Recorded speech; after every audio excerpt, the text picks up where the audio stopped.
How do the Chicago Bears fix the left tackle position? The Braxton Jones problem. Today, I wanted to talk in depth about our left tackle, a fifth round pick out of Southern Utah, who has surpassed expectations and has started at left tackle for 3 seasons now. I think today's video is a must watch. I put a ton of work into this and want to talk about our left tackle position. What do we do with Braxton Jones? On one hand, we should be happy with what we've got out of our fifth round pick out of Southern Utah. On the other hand, though, he is the left tackle for an offensive line that has given up 56 sacks so far this season and is on pace to give up more than any Bears line in history. Today, I want to cover a lot of things. Whether or not picking a left tackle in the first round this year instead of Romo Dunze would have helped, whether or not Ryan Poles has put enough into this O-line, would upgrading the interior of this O-line make Braxton Jones better? How good is Braxton Jones? And could we upgrade the position in free agency? Let's go ahead and get right into it. First up, people have said that we should have passed up on Romo Dunze and taken a left tackle at pick number 9. I am not with this theory, and I do not believe it would have helped us. The tackle that was selected next was Olu Fashanu, 2 picks later by the New York Jets to play left tackle. I am a big fan of Olu Fashanu. The problem is that even if that pick would have worked out long term, I do not think it would have helped us fix our offensive line this season. When you step back and look at it, Braxton Jones has performed better and graded out higher than Olu Fashanu has this season.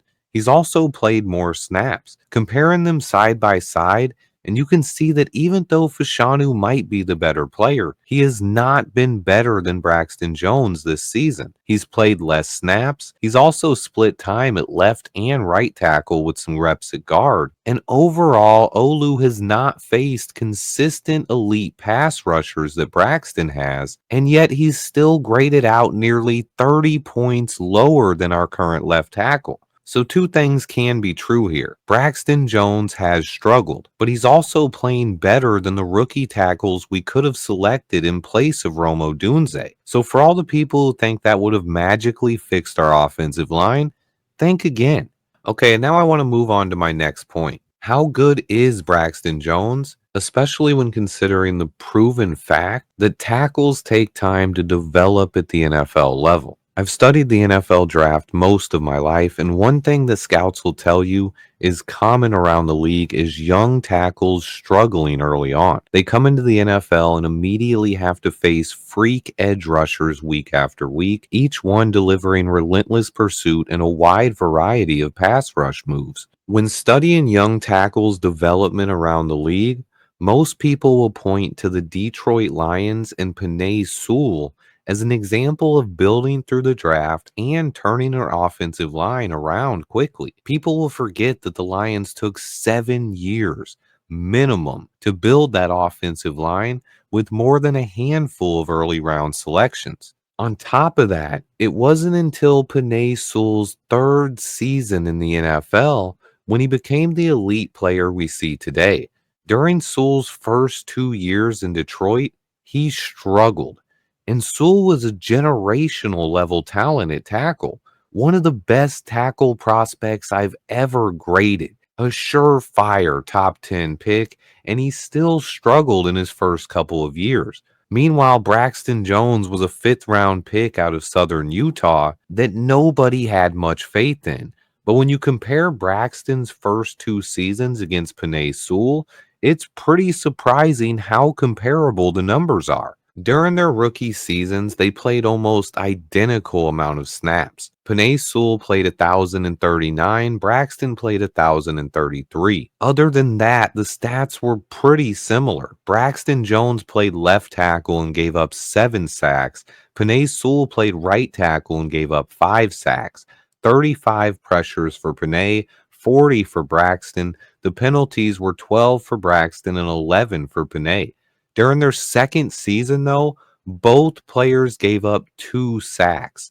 Braxton did play less snaps as he missed a couple of games, but still managed to give up more pressures, but had less penalties. It's easy to see here side by side that yes, Panay Sewell was the better player in the first two seasons, but Panay Sewell was a top 10 pick. Braxton Jones was a fifth rounder out of Southern Utah. The biggest difference here between the two so far is that in year three, Braxton Jones has struggled, and Panay Sewell took his game to an elite level in that season. And that's where the biggest issue has been. Braxton has been underwhelming this year. He has played some really good football for stretches of the season, and I think some people don't realize that about Braxton. However, he is still struggling with the bull rush. He has too many penalties and overall has not taken a step forward or progress like I believed he was capable of. And that's where the biggest misconception about Braxton Jones comes from. Most of it from the media and crazy fans. They think Braxton Jones is an awful player, and he has definitely struggled and needs to continue developing and getting better.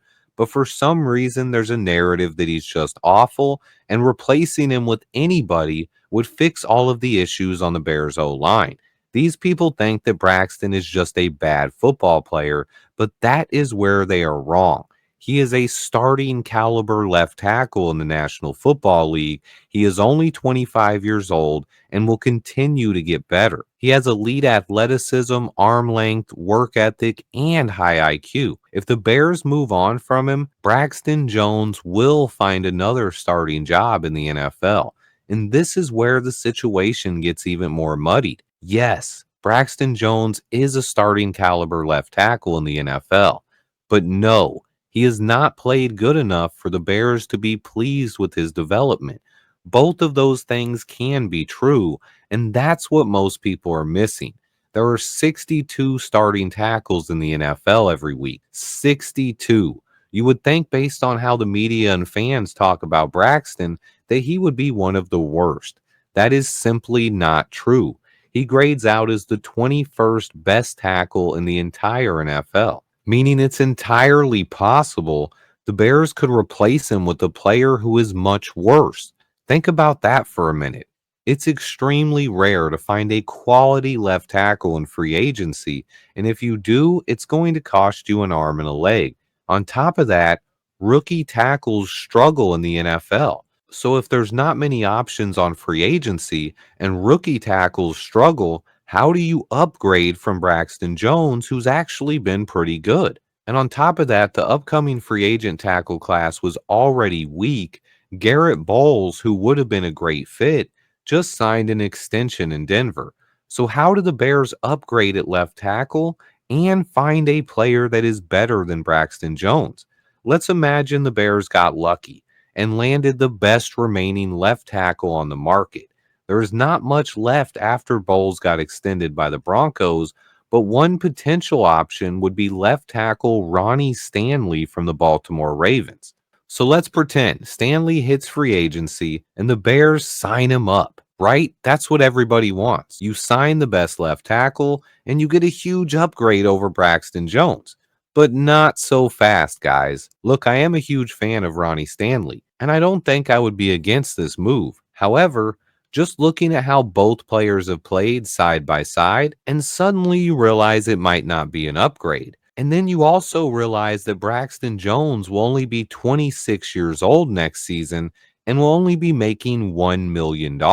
Meanwhile, Ronnie Stanley will be 31 years old, and we'd have to sign him to a huge deal to get him to come over here. It'd probably have to be a 3 to 4 year deal, around $25 million a season, meaning you'd probably be paying him $100 million for ages 31, 32, 33, and 34, the final seasons of his career. And look, I'm not a huge fan of PFF, but I do use their scores for reference. And considering that Braxton Jones has better grades this season than Ronnie Stanley does, can you imagine a world where Braxton gets a little bit better at age 26 and Ronnie Stanley gets a bit worse after age 30? And in that scenario, it makes absolutely no sense.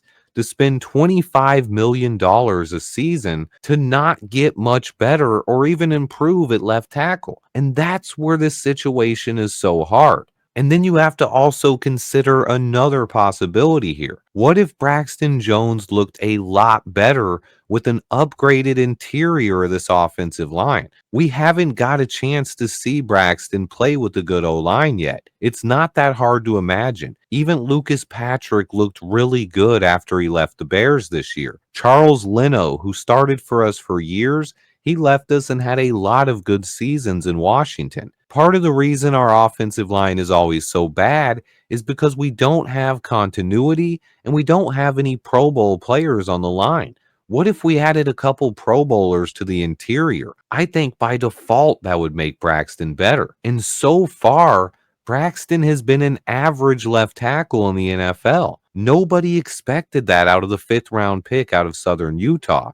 He's played well despite never having the same starting offensive line for any sustained period of time. His tenure as Bears left tackle has been full of different quarterbacks, rotating offensive lines, different play callers, and injured players rotating in and out, making it extremely tough to build chemistry and gel as a unit. So to me, I think Braxton Jones has been better than most people give him credit for.